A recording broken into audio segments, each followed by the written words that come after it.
Now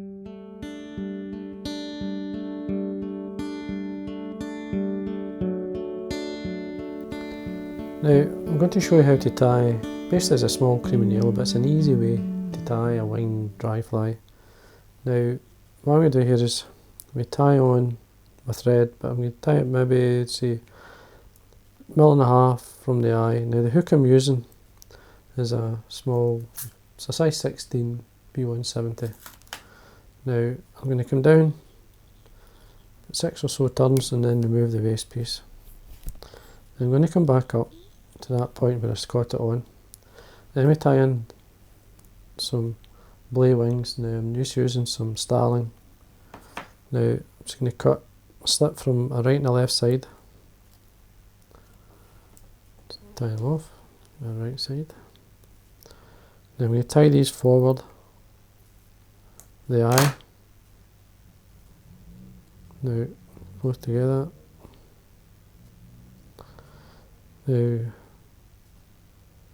this is the winging method is, I mean it's really simple really. There's my wing. We've got the both curving away from one another. So what you're seeing is the outside of the front of the feather. Now it's tied forward of the eye, tied on top. Length. Now these are only slight taper in them, so looking round about shank, full length of the shank to that point there to the eye, tied forward. So I'm just going to tie this forward, come down with pinch and loop, and then just ignore them, just to make sure they're on the top. Wind down towards the back. Now when you come in and trim these at an angle, so we get a taper in the body, this will help.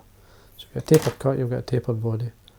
And then wind down. Now I'm just going to use the thread for the body.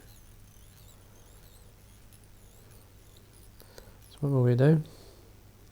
So my ring's sitting forward. That's okay. Now we use a large cream hackle for the tail. Just a Chinese cock. Tail length, you're looking around the shank length or the hook length. Just tie it a couple of turns, winding down on the top, bring the thread underneath and use that turn underneath to lift and separate the fibres, and then one on top just to lock it in. There we are, spread out, that's enough, just to give the impression of the tail. Trim this the length of the body, just the waist, trim away. Now the thread is the body, so just work our way up. And then I'm going to use a small Indian cock hackle. This is a kind of the colour I'm looking for. See that yellowy colour, creamy colour. It's a small hackle. You never get these perfectly marked, but you get this nice yellow. One of the small feathers. Always take a few off and pick the best. So one here. Take away the fluff at the bottom. You may get a bit of black at the bottom, but don't worry about it. There you go. Now you want the inside of the feather facing yourself. A couple of turns. Come down to the front. Side to the front. And then trim the excess away. Now basically you're just using the hackle, wind behind and in front to lift the wing. So you want a couple of turns. Make sure your hackle pliers are clean. Want a good couple of turns at the back. Lift the wing, do a turn in front. And then we just carry on down. Use up the hackle. Do 3 turns.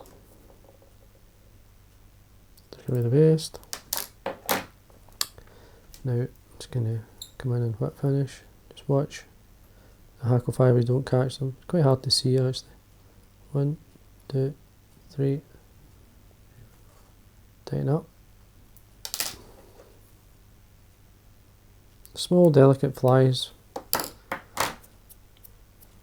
Now all I need to do is I'm just going to use my double needle here just to separate the wings, just to open them out.